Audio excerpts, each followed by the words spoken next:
Tahukah kamu bahwa bangsa Eropa pertama yang berhasil menginjakan kaki di Nusantara adalah Portugis?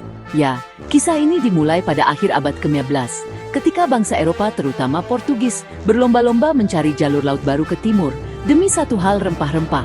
Rempah-rempah seperti pala, cengkeh dan lada, bukan sekadar bumbu dapur. Di masa itu nilainya setara dengan emas. Karena itulah Portugis melayari samudra luas meninggalkan tanah Eropa demi gold, glory, and gospel. Atau dalam bahasa Indonesia, kekayaan, kejayaan, dan penyebaran agama. Setelah Vasco da Gama berhasil menemukan rute laut ke India pada 1908, Portugis memperluas wilayah kekuasaannya dengan menaklukkan Goa di India pada 1910, lalu Malaka pada 1911. Dari sanalah mereka mulai melirik lebih jauh ke timur.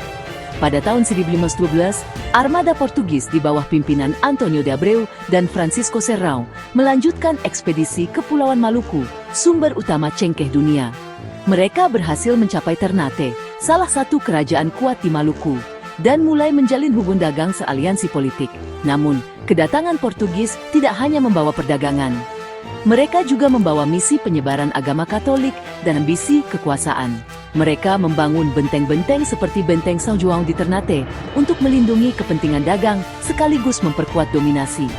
Dalam prosesnya, mereka juga mencampuri urusan internal kerajaan lokal dan menimbulkan konflik baik dengan kerajaan lain seperti Tidore maupun dengan rakyat sendiri yang merasa terancam kedaulatannya. Dampak dari kedatangan Portugis cukup signifikan. Di satu sisi, mereka memperkenalkan sistem pelayaran dan teknologi maritim modern, serta memperluas koneksi perdagangan Nusantara dengan dunia barat. Mereka juga memperkenalkan agama Katolik, yang hingga kini masih dianut di beberapa daerah, seperti Flores dan Timor. Namun di sisi lain, kehadiran Portugis juga menimbulkan gejolak politik dan perpecahan, karena mereka kerap berpihak pada satu kerajaan dan memusuhi yang lain. Selain itu, monopoli perdagangan yang dilakukan Portugis memunculkan ketidakpuasan dan perlawanan dari masyarakat lokal. Tak lama setelah itu, bangsa Eropa lain seperti Spanyol, Belanda, dan Inggris turut datang ke Indonesia, memicu persaingan sengit antar bangsa penjajah. Meskipun dominasi Portugis tidak bertahan lama, kedatangan mereka menjadi awal dari babak panjang kolonialisme di Indonesia. Sebuah era yang dimulai dari perdagangan, berubah menjadi perebutan kekuasaan, dan berujung pada perjuangan panjang rakyat Nusantara untuk merdeka.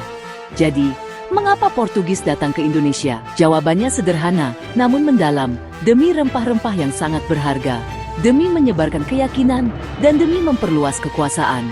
Namun dampaknya jauh lebih kompleks, menyisakan jejak sejarah yang hingga kini masih bisa kita lihat dan rasakan.